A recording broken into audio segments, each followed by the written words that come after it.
सुखराम और सोने का फल। बहुत पहले की बात है। एक छोटा सा गांव था। उस गांव के लोग खेती किसानी का काम करते थे। जिनके पास खेत नहीं होता था वे भेड़ बकरी और गाय भैंस चराने का काम करते थे। दूध दही गोबर और कंडे बेचकर वे अपना गुजर बसर करते थे। उसी गांव में सुखराम नाम का आदमी रहता था। उसकी पत्नी का नाम सुखिया था। उसके पास खेत नहीं था। उसके पास बहुत सारी बकरियां थी। हर दिन वो उन्हें जंगलों में ले जाकर चराता था और शाम होने पर अपने गांव लौट आता था। बकरियां जंगल में जाकर हरे हरे पत्ते और घास को खाकर उछल कूद करते हुए घर को लौट आती थी। एक दिन की बात है। सुखराम अपनी बकरियों को लेकर जंगल में बहुत दूर निकल गया। जेठ का महीना था। सूर्य की किरणों आग की तरह तप रही थी।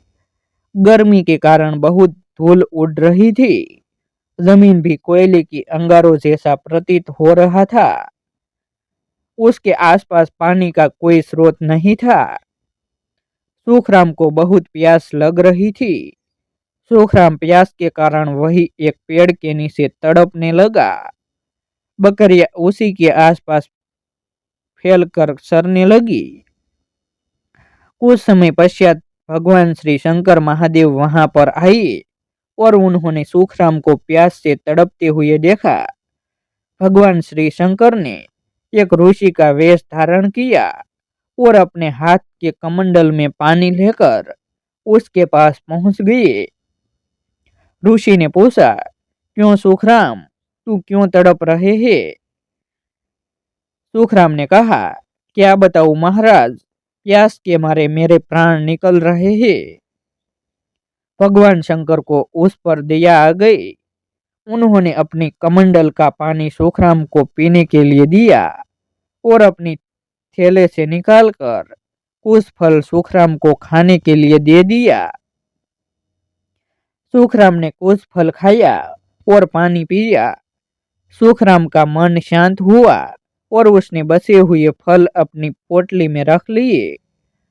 दिन भर में थका हुआ सुखराम सांझ होने पर घर को लौट गया। घर लौटने पर उसने अपनी पत्नी सुखिया से बातचीत की और बचे हुए फल रसोई घर के पाट के ऊपर रख दिए। रात में खाना खाने के बाद वह लोग सो गए।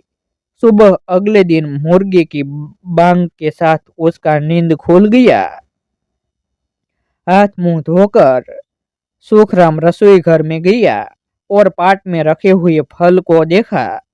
फल को देखकर वह प्रसन्न रह गया। साधु के दिए हुए फल सोने के बन गए थे। उसने उस फल को चुपचाप कपड़े में लपेटकर और बकरियों को चराने लेकर जंगल की ओर चला गया।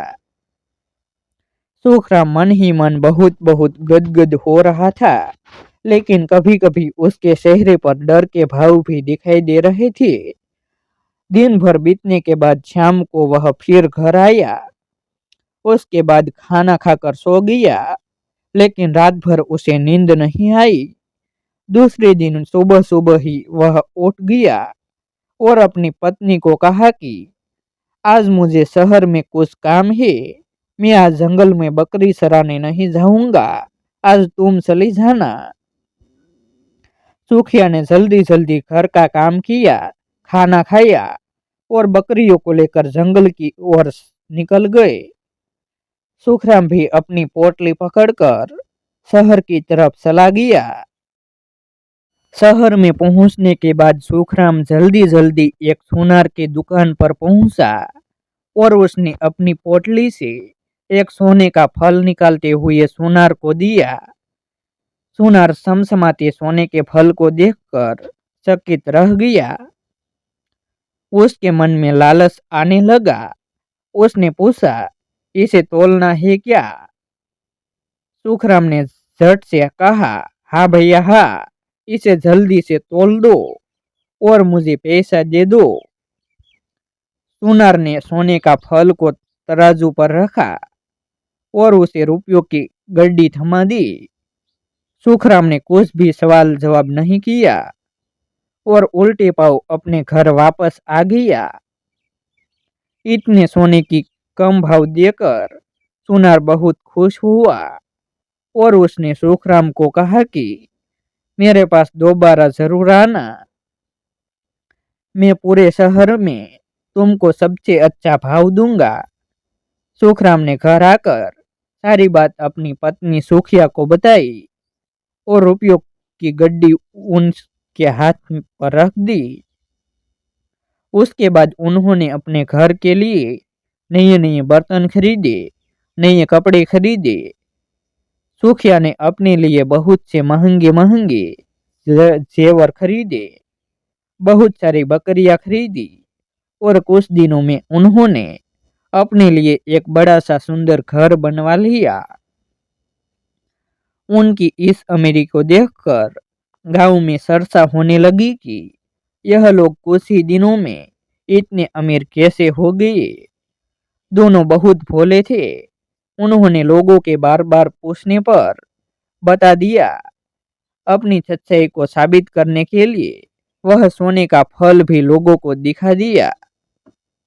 एक दिन उनके घर पर 4 लोग आए और उन्होंने कहा, हमने आपके बारे में बहुत कुछ सुना है, क्या आप लोग सच बोल रहे हैं? हम वो सोने का फल देखना चाहते हैं। क्या आप जो कह रहे हैं वह वाकई सच है? सीधे साधे सुखराम ने उन सारों को सोने का फल दिखाकर पूरी कहानी बता दी। उसी रात को उनके घर में चोर घुस आए। उन्होंने सुखराम के सोने के फल को चुरा लिया, लेकिन खटपट की आवाज होने पर सुखराम की नींद खुल गई और उन्होंने उन चोरों को पहचान लिया कि यह वही लोग हैं जो सुबह फल के बारे में पूछने के लिए आए थे। गांव में सुखराम के घर चोरी होने का हल्ला मच गया। सुखराम सुबह सुबह ही पंचायत में पहुंच गया और उसने सारी बात बता दी। पंचायत ने उन सारों लोगों को बुलाया और पूछा कि क्या तुमने सुखराम के सोने का फल चुराया है? उन लोगों ने चोरी करने की बात स्वीकार नहीं की, लेकिन पंचों के धमकाने के बाद वे डर गए और उन्होंने चोरी करने की सारी बात पंचायत के सामने कबूल कर ली।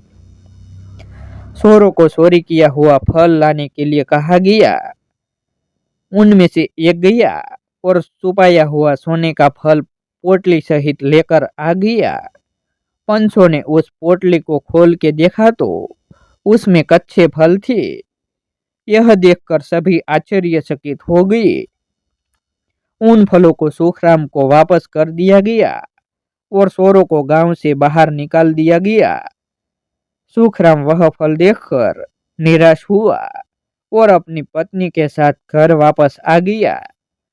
उसने वह फल वापस रसोई घर के पाट के ऊपर रख दिया, लेकिन यह क्या, वह फल फिर से समसमाते हुए सोने के फल में बदल गए। यह देखकर सुखराम और सुखिया बहुत खुश हो गए और खुशी से नाचने लगे। ऐसी ही नई नई वीडियो देखने के लिए हमारे YouTube चैनल सब्सक्राइब करें, वीडियो को लाइक करें और शेयर करें। फिर मिलते हैं एक नई स्टोरी के साथ। आभार।